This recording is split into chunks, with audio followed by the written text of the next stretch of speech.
एक बार सुंदरवन कस्बे में गर्मी बेहद बढ़ने लगी। सारी फसलें सूखने लगी। अचानक क्या पता मौसम को क्या हो गया था। इस बार बरसात के मौसम में भी आसमान से एक भी बूंद पानी नहीं टपकी। सुंदरवन कस्बे के सारे लोग बेहद परेशान थे।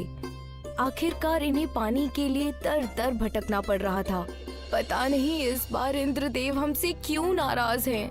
बरसात का मौसम खत्म होने वाला है, फिर भी आसमान में कहीं भी काले बादल नहीं नजर आ रहे। मुझे तो लगता है हमारे प्यारे से सुंदरवन गांव को किसी की नजर लग गई है, तभी ये सब हो रहा है। नहीं तो आज तक ऐसे हालात कभी भी देखने को नहीं मिले थे। मैं तो जब भी सुंदरवन कस्बे का नाम लेती हूँ तो मुझे वो प्यारे प्यारे सुंदर फूल, मन को मोहने वाले नजारे याद आते हैं। राधिका आंखें बंद करती है और आज से 2 साल पहले के सुंदरवन कस्बे को याद करती है। सुंदरवन बहुत ही खूबसूरत लग रहा है।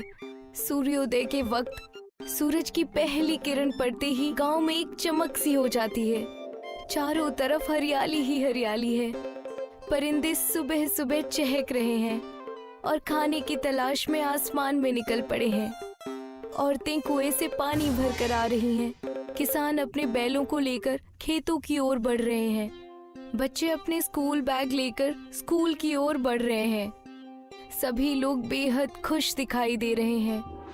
राधिका एक सुनहरे सपने की तरह इन सब को याद कर रही थी कि तभी वीरेंद्र उसे सपने से जगाता है। अरे कहाँ खो गई? आजकल खुली आंखों से भी ख्वाब देखने लगी हो क्या? सपना नहीं देख रही थी, आज से 2 साल पहले के सुंदरवन को याद कर रही थी। हाँ यार, वो भी क्या दिन थे जब इस गांव में खुशहाली खुशहाली, हरियाली हरियाली और चारों तरफ चकाचौंध थी। लोग इस गांव को देखने के लिए, यहाँ की खूबसूरती देखने के लिए दूर दूर से आया करते थे। और एक आज का दिन है, इस गांव में जीना मुश्किल हो गया है। पता नहीं आगे क्या होगा। फसलें सूख जाने से पूरे कस्बे में अनाज की किल्लत है। किसी के भी घर में इतना राशन नहीं बचा कि वो 1 महीने तक भर पेट खाना खा सके। तुम 1 महीने की बात कर रही हो? हमारे घर में तो ऐसी हालत है कि 1 हफ्ते तक का राशन भी ठीक से नहीं बचा है। मुझे ही पता है कैसे मेरे अब्बू और अम्मी खुद को भूखा रखकर हमारा पेट भर रहे हैं। हे मालिक, हमारी मदद कीजिए, नहीं तो भूख के कारण हमारा ये सुंदरवन शमशान घाट में तब्दील हो जाएगा। मुझे लगता है हमें इस परेशानी को दूर करने के लिए हमें अपने गांव में एक हवन करवाना चाहिए। हाँ, यही सही रहेगा। वीरेंद्र और राधिका कस्बे में जाकर सभी लोगों को हवन के बारे में बताते हैं। सूखे की परेशानी को देखते हुए सभी लोग हवन के लिए तैयार हो जाते हैं। गांव में भगवान के मंदिर के सामने एक बहुत बड़ा हवन किया जाता है। हवन खत्म होने पर इस कस्बे में एक साधु बाबा आते हैं। भिक्षाम देहि माहि। साधु बाबा एक एक करके सबके दरवाजे पर जाते हैं। हे माई, ये साधु कई दिनों से भूखा है, कुछ खाने के लिए दे दो। बाबा, घर में तो कल रात से चूल्हा नहीं जला है। मैं एक दिन छोड़कर एक दिन खाना बनाती हूँ क्योंकि घर में उतना राशन ही नहीं है। ये सुनकर साधु बाबा जैसे ही उस घर से निकलने लगते हैं, वो औरत उन साधु बाबा को आवाज लगाती है, रुक जाइए बाबा, आप मेरे घर से खाली हाथ नहीं जा सकते। और वो औरत घर में जो भी राशन बचा है वो साधु बाबा की झोली में डाल देती है। ऊपर वाला तुम्हारा ख्याल रखे और तुम्हारी सारी मुसीबतों को दूर करे। साधु उस औरत को ढेर सारी दुआएं देकर और भिक्षा लेकर वहाँ से दूसरे घर की ओर चले जाते हैं। साधु को एक कुटिया दिखाई देती है जिसमें एक खानदान खाना खा रहा होता है। भिक्षाम देहि।